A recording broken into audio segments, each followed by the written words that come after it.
It's 9 o'clock today at night here in LA, and I just came back from a rally in Cypress Park. It was a small rally because there was a community member that got picked up by ICE and basically left a family without a mom, and the community's rallying around the family. They have a GoFundMe to try to help the family. I'll put a link to them, and hopefully, I don't know if you can help them out, if we can find some way to help them out. Um, so long story short, how did we get here? Because this morning I woke up at 7 in the morning to go patrol my local Home Depot before work. Um, and basically put in a shift and make sure that no ICE agents are coming in. Um, and yeah, you see a lot. I didn't know how many white vans there are in the world. And so, yeah, I mean, how did we get here? And I think, um, you know, Trump won. A lot of people outside the U.S. I've done this talk since June for a lot. A lot of people outside the U.S. think that like Trump won because a lot of people in the U.S. Like the U.S. turned and became more racist or whatever. But the reality is that Trump won a very similar number of votes this time around than before. The difference was that Harris ran an anti-immigrant campaign as well. And because of that, and because she tacked right, she got less votes than Trump, whereas Biden before her actually got way more. Like Biden got like 82 million votes, and then Trump got 78 million this time around, but Harris got like 74 or something like that. So really, what those numbers say, I mean, and we got the whole electoral college anyway, whatever, but what it really means, it's not like they play it off as if there's a mandate for what he wants to do. But the reality is that no, it's because the Democrats played their role well in not providing an alternative. And therefore, we had that same bad election. I mean, never mind that Biden before didn't even promise any change, and he deported more people than Trump during his. So when it comes to immigrant rights, there was no choice for who to vote for. And so many people are disaffected with the Democrats that, that's how you lose. That's how the right wins in the U.S. is because there is no other alternative. And the Democrats run to the right of the Republicans. So people might as well vote for the real thing as opposed to whatever. Anyway, but, there was an anti-immigrant sentiment in the United States that Trump had, kicked up. And for the first time since the 2006 marches, a majority of people were against the undocumented in the United States. It was like more disapproval. So we were facing a wave of anti-immigrant sentiment.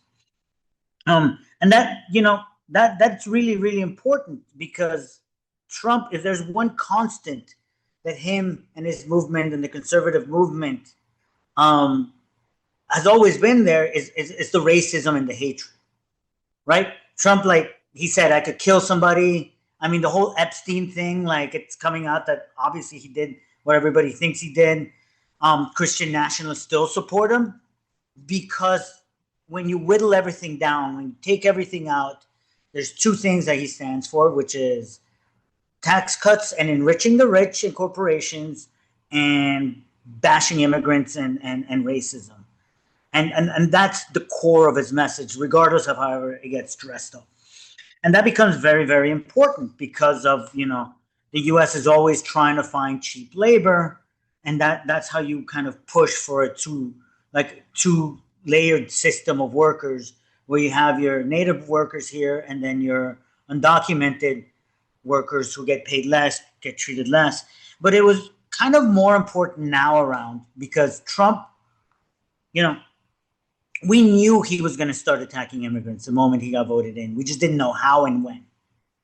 And luckily, there was organizing ongoing since the very beginning, small by activists, primarily focused on community defense, which is raids response. In other words, tracking, trying to find out where ICE is, and then whenever they try to do a deportation, calling it out, getting activists to go in there, maybe lawyers and everything to help the people, and try to help people that are getting deported. and sometimes maybe even stop a deportation, and that's happened before. That's been something that has happened before, but at the same time, not to the level to what we're seeing now. But we didn't know that then. We were organizing for possible inevitable onslaught of deportations, and it was a little disheartening because nothing else was going on in terms of activism. Um, and so, but then why did then we have this huge upsurge in deportations? And there's a couple of reasons. One, Trump was in a very tight spot in the beginning of June, primarily for a couple of reasons. One, he was he was pushing this big, beautiful bill, which is cutting back on a lot of regulations, a lot of stuff. He threw a bunch of different things in there, and then also that included a lot of it included tax cuts for the rich, right? Like furthering the tax cuts. And we know, after all that's come out, that that's going to increase the deficit. It's they're planning into cutting into Medicaid, basically taking the little health care we have in this country that's provided by the state. They're trying to gut it. That was all included in the big beautiful bill. There's a lot of stuff in there that's very pernicious. Um, but it had just passed the House, and people were starting to realize what's in this.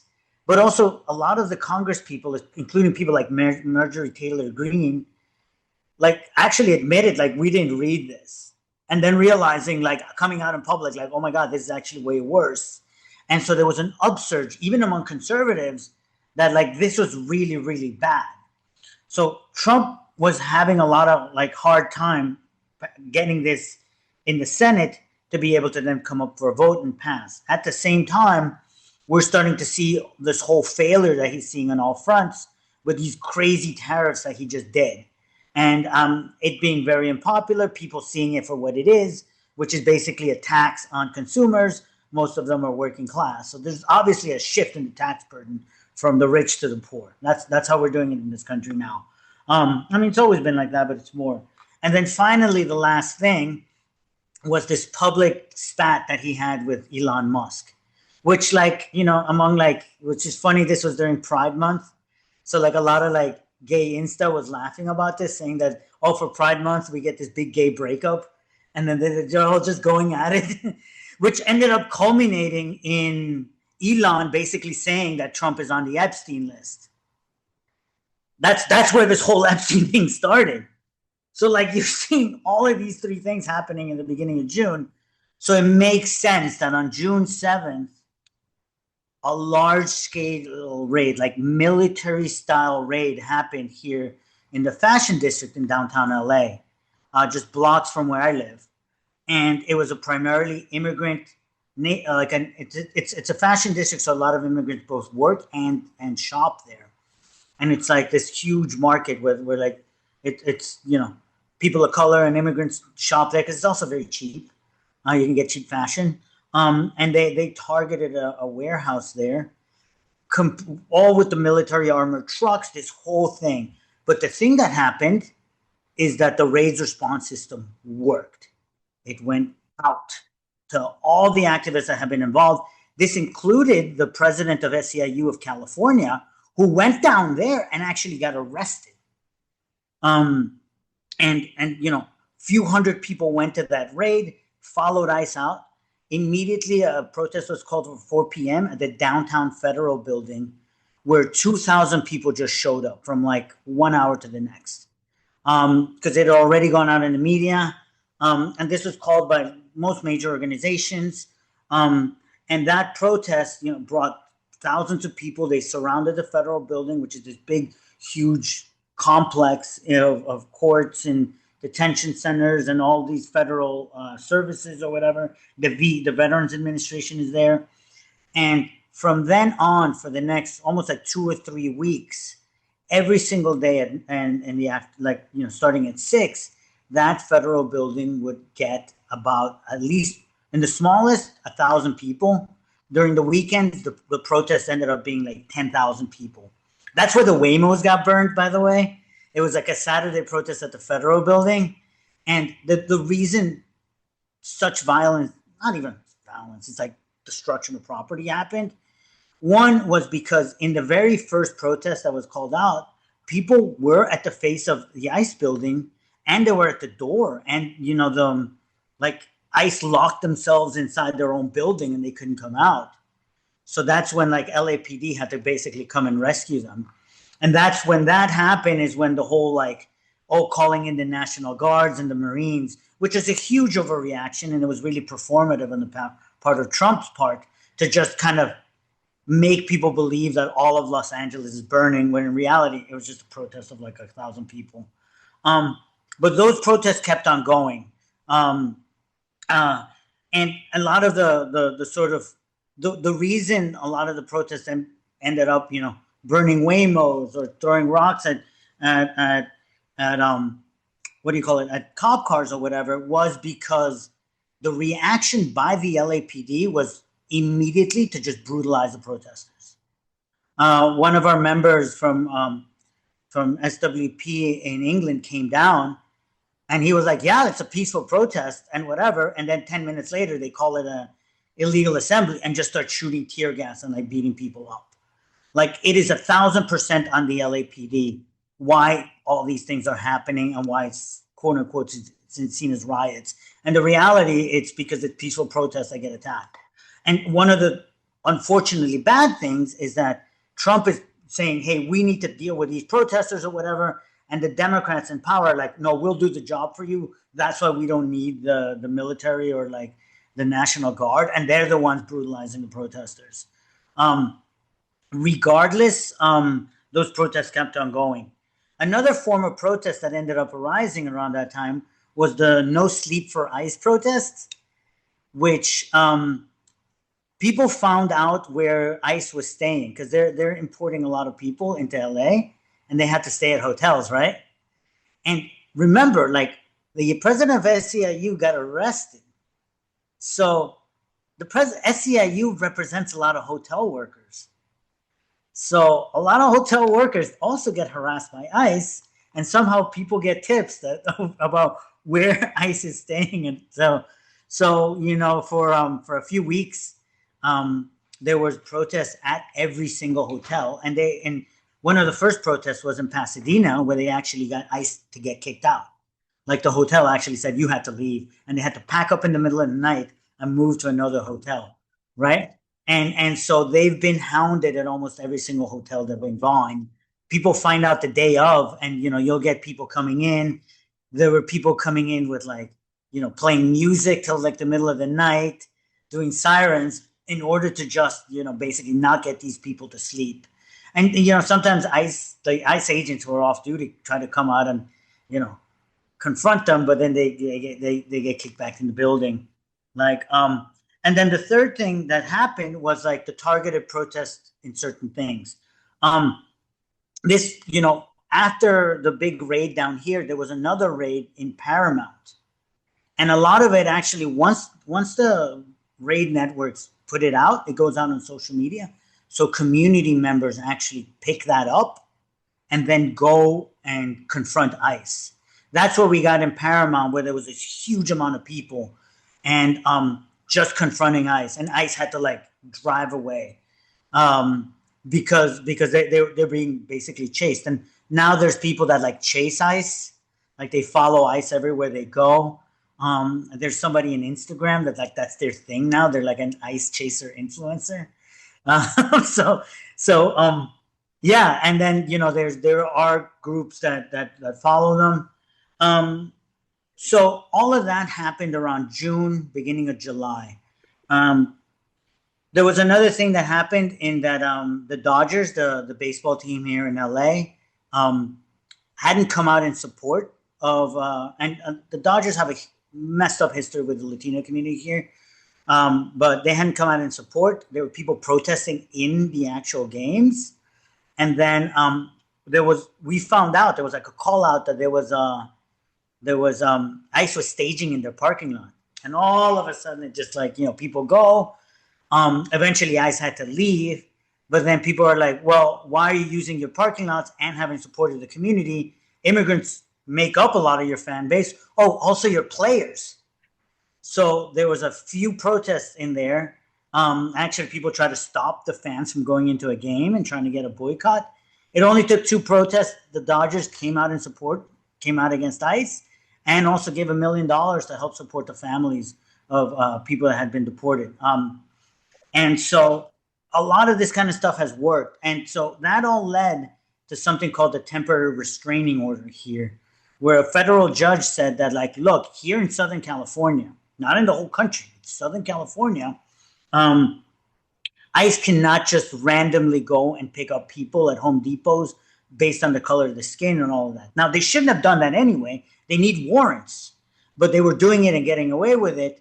But the judge said, we're not going to do it anymore. You're not going to do it. It's illegal. And so that actually dropped the number of deportations and raids. And so the other thing that happened is that, unfortunately, our movement also kind of dropped. Less people were showing up, protests kind of died down, and there was this kind of weird holding pattern. But within that holding pattern, we had already had ongoing organizing. So like one of the big community defense organizations was having like hundreds of people show up at their meetings. And then the Los Angeles Tenants Union, who organizes with immigrant communities on a citywide level, picked Home Depots as a base of operations. So now people go to Home Depots and basically we patrol the Home Depot. And, north, sometimes there's like 30, 40 people going there that come in throughout the morning. And so this has been happening at Home Depots all over the city. It's also spontaneous now that people come and organize their own community defense networks. And then people, whenever they see ICE, sometimes just take it upon themselves to confront them. And that's actually helped save people. That's actually helped kick ICE out of neighborhoods. And so there's this kind of ongoing sort of spontaneity going on that's ongoing. And then now there's also like the organized left is beginning to kind of coalesce around a certain set of organizing principles that is helping bring in a new layer of people. So this next level of struggle is looking like, yes, more Home Depots. There's still like people following ICE. Now we found where ICE is staging, either at the downtown detention center. So there's an Occupy ICE that happened years ago, but now it's come like an ongoing protest. Sometimes it's small, sometimes it's bigger, but there's always a protest and an encampment right outside the ICE offices. And then there's this place called Terminal Island in the harbor, where that's a main staging point where like people basically are outside seeing who comes in and out. And then so that's a way in which we follow ICE. So with the community Home Depot defense, now we're working with signal groups, WhatsApp groups. I'm focusing in Northeast LA, which is a close community to where I am. And I used to live there. And so there's like a WhatsApp group of probably like a few hundred people that, like, if they see something suspicious, they put it on the WhatsApp group, and then somebody's probably driving around that time checks it out. And that's how we were able to see and try to stop a deportation of a community member a couple of days ago. Unfortunately, they were able to take her. It was a little too late. And for me, I had just done a shift at Home Depot. I had just gotten back home. And then this happened. And there's like, sometimes these are fast. So there's not even time to respond. And then, so that's kind of how the ongoing organizing is going. I think it's a very good step because historically, at least here in the United States, we haven't been very actively in putting a wrench into the works of ICE and deportations. And I think this has brought stuff into the light, and it's kind of empowered people. It saved some people. Like, there are stories where, ICE comes in and there's a raid and people show up and like ICE just can't deal with all these people here. Or sometimes it just gums up the work and they can only grab a few people. I know in the Cypress Park Home Depot where we came in, it hasn't been hit as much as other Home Depots because we have had an organized presence there. And sometimes just them knowing that if they come in and there's going to be like 10, 20 people there, all organized, and they might not get people, then they just move on, right? And so that has been a deterrent as well. And but the time they did come in, one time they had to have literally like 50 people come in, 50 ICE agents to come in to take 10 people. And unfortunately, they took 10 people, but they were able to save eight. And I know there was another in, and it's a game of cat and mouse. But that's just kind of an update of what's going on. I'm very happy because I was very depressed before, in a way, when Trump was voted in, and there wasn't a level of struggle. And really, what I think it's taught people that, like, it's not the Democrats that are going to give you an alternative. It's us organizing ourselves, us fighting back.